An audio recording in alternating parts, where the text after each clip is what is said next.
Over this last decade, we have seen some of the craziest market conditions. Heck, we're living through one right now with coronavirus. But in that time, did you know that the FTSE 100 has still increased overall by 26%? That is a good reason for Muslims to look further into stock investing in a halal way. The other good reason for us to look into this whole area right now is because there's a real opportunity on the horizon. Because look what happened in the financial crisis. The government, they sloshed billions and billions into the economy. And where does all that money end up? It has to end up somewhere. And what happened at that time was it ended up in property and the stock market. And we saw the biggest bull market in the stock market for many, many decades. And we saw house prices, particularly in London, shoot up enormously. And right now, what is happening in our economy around us? Governments around the world are pumping literally hundreds and hundreds of billions into the economy once more. That money has to go somewhere, and the safest place for you to find yourself is hold assets, because assets will be the things that start appreciating. And so stocks and shares are one key area where that money will potentially end up.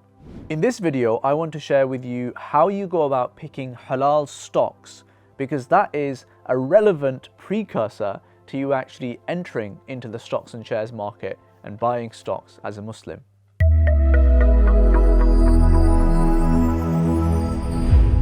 A lot of Muslims think that stocks and shares is haram, and they say that's because it's too much like gambling, there's too many haram companies involved, there's too many interest-bearing loans that are involved in the whole economy. How can we be investing in something like that? There is actually some truth to all of those arguments, but ultimately the majority of scholars have said that stocks and shares is halal, but you need to be following a few set of very key criteria to pinpoint only the halal stocks, and we're going to dive into that today. Unlike meat, there's no HMC of stock screening. So what are your options? Well, the first option is that you could literally just give your money to a robo-advisor or an Islamic fund manager and they'll do it for you. The second approach that you can use is use apps like Zoya, Islamically, and other stock screening apps. They're a great first check in my experience, but they're not as well developed yet to be able to rely on definitively. And the third option is something that you should always do, is do the check yourself to make sure that you're really comfortable that they are halal stocks. And we're going to dive into the 5 steps you need to take to make sure a stock is halal. Step 1, is the business haram? Right, this is the easiest one. If you're going to invest in something that's haram, that's not allowed. If you're confused about whether a company is haram or halal, ask a mufti. We've got a forum.islamicfinanceguru.com, where we've got 2 muftis on there, and you can ask them and they'll get back to you usually within a day. Companies that deal in alcohol, tobacco, firearms, adult entertainment, haram financing, any of those companies would be impermissible, and you can look and it really is an obvious decision when it's something like that. The second step that you need to take is to make sure the company is actually an ethical company, because it's one thing being halal and selling, I don't know, cardboard boxes, but it's another thing being an ethical company that doesn't have, slave labor involved, or it doesn't have any other kind of environmental major kind of calamities on its hand, that sort of thing. Just do your check on that. Usually, large indices have really strong governance around them, and that means the companies on there typically won't fall foul of that, but do your own homework. The third step is make sure that the company doesn't have an impermissible level of debt. Now, there are some people in the Muslim community who say that you should not invest in a company that has any level of debt. And that is, a fairly respectable view. And we've actually got a zero debt halal stock list that we've created that you can access on the website, and I'll share the link below. But our view, and the view of the majority of scholars, is that as long as there is only a tolerable level of haram debt, then that should be permissible. And the reasoning behind that is because if you have a situation where Muslims can only invest in zero debt companies, that means that all Muslims will be investing in a tiny, tiny, tiny basket of companies. And that means that their investments are not going to be well managed. They don't really have access to a whole range of investments investments, it's going to really limit Muslim investment and Muslim growth of wealth. The total level of debt that is allowed by scholars such as at AAOIFE and others is 33% total debt to total assets ratio. So if a company has more than that amount of debt, then they would not be permissible, but if they have less than, then they would be fine. And the number is an ijtihad. It's something that the scholars have come up with by themselves based on their understanding of the wider text and the wider context.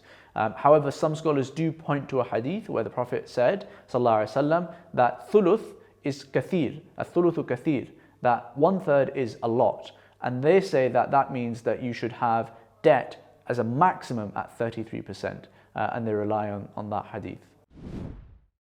The fourth step is to make sure that the company that you're picking doesn't have more than 5% of its revenues coming from haram sources. What that means is that, for example, you've got a company such as Tesco that has sources of revenue that are from haram sources, such as just the sale of alcohol or the sale of pork. You need to make sure that it doesn't have more than 5%.